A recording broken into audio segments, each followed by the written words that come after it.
Hi, everybody. I'm here today with Beth Blacker. She is the chief of Chaos to Calm and the founder of It's Just Stuff. And we met recently, and I was so impressed with her business and just really found it to be an essential service in our area and wanted to get to know her a little bit better and then have her share her story. So, Beth, thank you for spending some time with us here. Thank you. Yeah. And so why don't we just start by why don't you just introduce yourself? Tell us a little bit about yourself, your business. How'd you get started? Sure. So I am the chief of Chaos to Calm for It's Just Stuff. We are a home organizing and move management company. We cover pretty much the entire Front Range. Okay. And on any given day, we can be anywhere between Fort Collins and down to Colorado Springs. Um, I also travel out of state for clients, but we really pride ourselves on showing up with great amount of compassion and empathy for our clients because Mm-hmm. the vast majority of them, this isn't a luxury service, Mm-hmm. it's really a necessity. Mm-hmm. And while we can do the kitchen pantries and the closets and those kinds of things, the ones that really challenge us and then feed our souls and make us feel really, really good about what we're doing on a daily basis are the ones that we can really dive in and figure out what is causing all of the Mm-hmm. hoarding, declutter, or clutter, or whatever their Mm-hmm. issue Mm-hmm. is, and really work with them on trying to set them up for success So, moving forward. so really a could be often a multi-level approach. Yeah, Yes, yeah, yeah. yeah. Okay.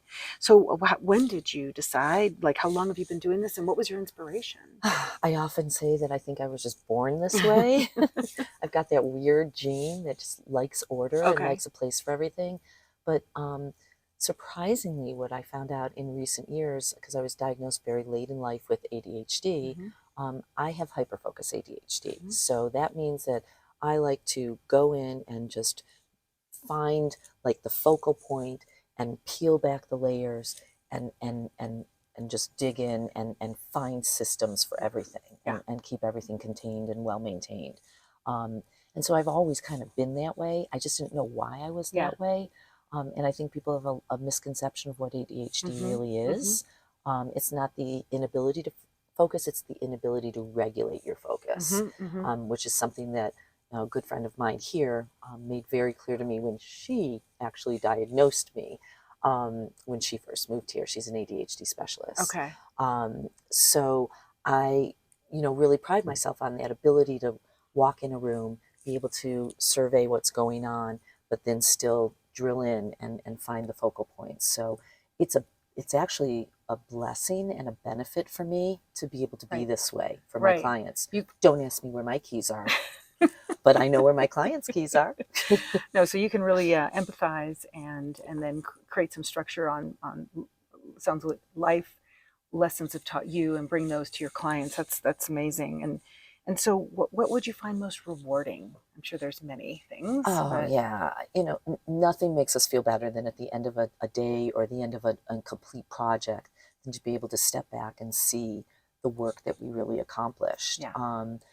Our goal isn't to just come in and declutter and put in the systems. It's really making sure that we're setting people up, like I already said, for success and also establishing really good habits moving Yes. forward Yeah. because it really is a life maintenance plan that we're Mm-hmm. talking Mm-hmm. about.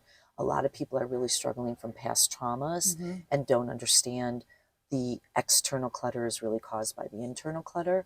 And while I'm not a therapist or a social worker, I have enough life experiences to understand that clutter is clutter, Yeah. and we've got to manage it and handle it. Sort of a symptom of something greater that Yeah. you are able to help people navigate, it sounds like. Right, Yeah. right, Yeah. right. And that translates also to when people are moving, because moving is stressful, right? And some people, I'm the kind of person that can pack up a 4,000 square foot house in a day, but not everybody has that, as I call it, superpower. Mm-hmm. Mm-hmm. So That's if, pretty super.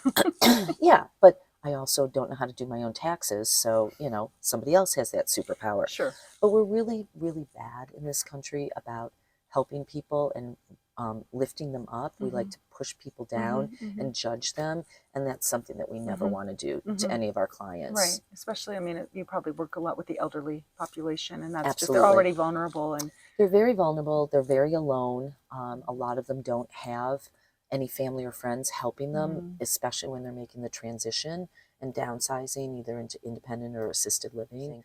And we are very compassionate. We walk in, you know, as we say, with open eyes, hands, hearts, minds, ears, everything, Yeah. everything. But it's just that hard for some people. Yeah. And we need better resources. We really, really do. Yeah. And I would ask also if you have a vision for the future of your business. Yeah. So my goal 3 years ago when I rebooted this business, 3 years ago, it was much more intentional and deliberate. The pandemic drove the decision for me to finally have a real website, do lead generation, get a little bit more organized, street cred and all of that. And what that meant was I was going to be building a team of people so they could start to go out and really do the job so that I could be back working on business development, but more importantly, advocacy work.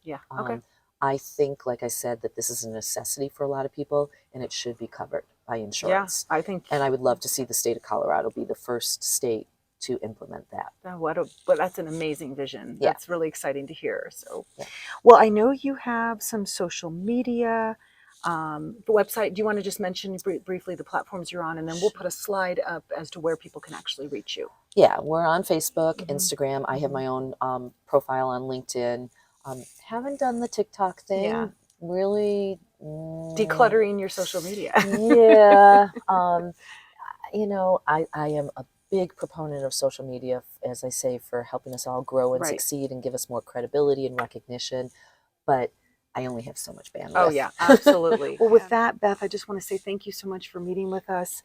Unless there's anything else you want to share with our viewers tonight. I just, you know, would love to help anybody and everybody that I can, even if it's just with a free 30-minute virtual consult. I'm happy to always do that. I think sometimes that gives people the little bit of push and motivation that they need without having to hire me. And what better, you know, that can't make me feel better than you know, I don't necessarily need to go to everybody's house, but if they want me to come, sure, I'm going to be there. But sometimes it's just giving them those little tips and tricks and pieces of advice and being able to see the scope of what their issue is and then kind of pulling back the layers from there. And just to be clear, not just the elderly, but they just happen to be one of the populations to work with, but certainly anybody who needs a helping hand. So thank you, the Chief of Chaos to Calm, Beth Blacker. Thank you so much for your time today. And we'll just say goodbye and thanks for sharing your time. Bye, everybody.